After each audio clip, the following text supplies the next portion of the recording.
विराजमान थे महान राजपूत राजा। दिल्ली की गद्दी पर विराजमान थे महान राजपूत राजा पृथ्वीराज चौहान।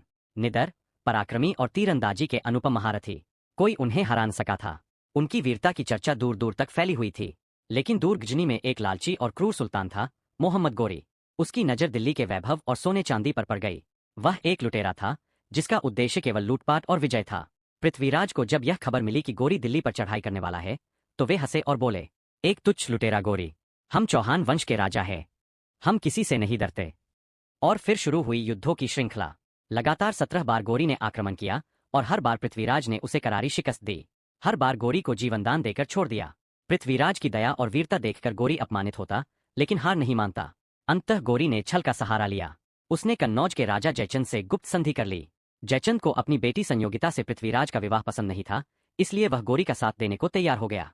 दूसरे तराइन के युद्ध में गोरी ने धोखे से पृथ्वीराज को हराया। पृथ्वीराज को बंदी बना लिया गया।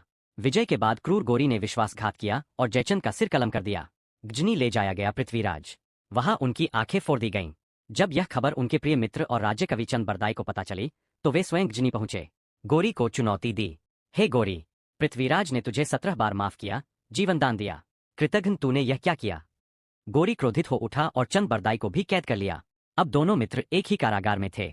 उन्होंने मिलकर एक अंतिम योजना बनाई। उन्होंने गोरी से कहा, पृथ्वीराज चौहान शब्दभेदी बाण चलाने में माहिर है। वे बिना देखे भी केवल ध्वनि सुनकर निशाना लगा सकते हैं।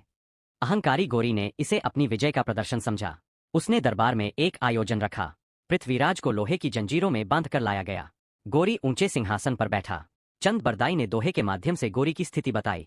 4 बांस 24 गज, अंगुल अष्ट प्रमाण, ताही ऊपर सुल्तान है, मत चूको चौहान।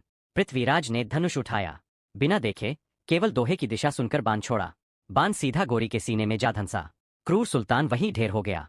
दरबार में खलबली मच गई। अब बदला पूरा हो चुका था, लेकिन दोनों वीरों को पता था कि गोरी के सैनिक उन्हें जीवित नहीं छोड़ेंगे। जल्लादों के हाथों अपमानजनक मृत्यु से बेहतर था स्वयं वीरगति प्राप्त करना। पृथ्वीराज और चंद बरदाई ने एक दूसरे की तलवार से प्रहार किया और दोनों ने एक साथ प्राण त्यागे। इस